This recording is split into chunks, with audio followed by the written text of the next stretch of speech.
pikir sih ya pertama kita harus bijak lah. Artinya gini, jangan ketika dengar isu negara agama kita langsung antipati atau kita langsung memaki gitu ya. Kita lihat dulu, runut dulu kronologisnya seperti gimana, lalu apa sih yang dulu mendasari, lalu sekarang kondisi begini kita harus seperti apa. Jangan kita memancing-mancing gitu. Jadi perlu kita tahu informasi itu gitu. Jadi istilahnya kalau kayak kata Soekarno tuh jas merah, jangan lupakan sejarah. Jadi tahu dulu sejarahnya, lalu bagaimana menyikapinya sekarang kan kita jadi tahu.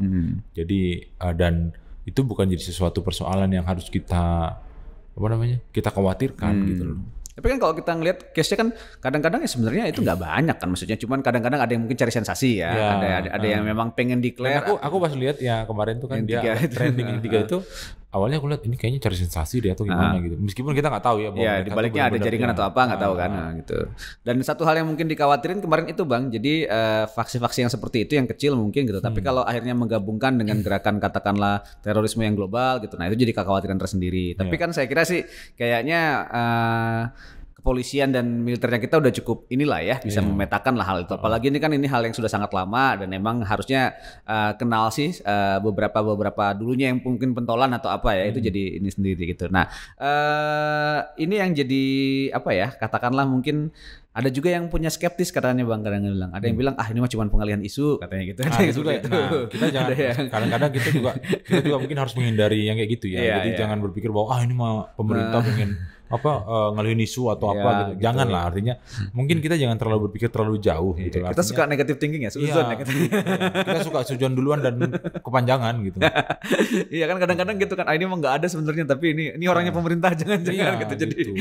Jadi lagi kalau aku sih berpikir gini, ngapain pemerintah capek-capek bikin begituan, orang dia mengerjakan programnya aja sekarang setengah mati. Iya, apalagi sekarang kita ngadepi kemungkinan infrastruktur tetap dibangun, tapi kita tetap harus ngalami kayak mungkin ada risiko gelombang ketiga sekarang untuk COVID gitu kan. Jadi memang banyak hal sebenarnya yang masih harus diurus sebenarnya. Capek kali kalau pemerintah harus bikin begitu kan gitu.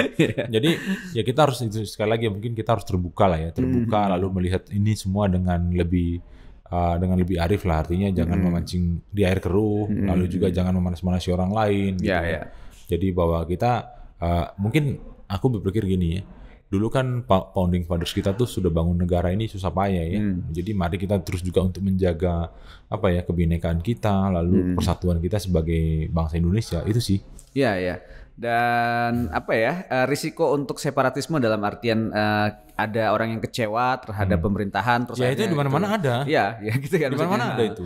Pakai ada yang cara damai, ada juga mungkin yang pakai cara pemberontakan bersenjata gitu kan gitu. Nah, itu yang jadi kayak itu kan yang Permesta kan itu kan jadi akhirnya beres kan? Ya kan itu kan basicnya karena kecewa juga kan. Kecewa karena terlalu pusat dan tidak memperhatikan daerah kan waktu itu gitu. Ya memang akhirnya ada penumpasan dengan operasi militer ya gitu. Tapi niat awalnya kan bahkan itu tokoh-tokohnya justru tokoh-tokoh yang emang katakanlah memang dulu founding father juga ya gitu. Pak Syafruddin Parimagara, bahkan dulu terus itu mantan Panglima Siliwangi, bahkan pejuang Alex Kawilarang kan salah satu yang emang disepukan gitu waktu itu. Sehingga waktu pasukan Siliwangi disuruh untuk menumpas sana, mereka tetap sungkan sama ininya ya. Kalau yang disebut siapa? Kolonel Simbolon ya, itu salah. Iya, Simbolon kan? Seperti itu. Ada Dewan Gajah kan di Sumatera Utara waktu itu. Jadi emang waktu itu bikin beberapa dewan.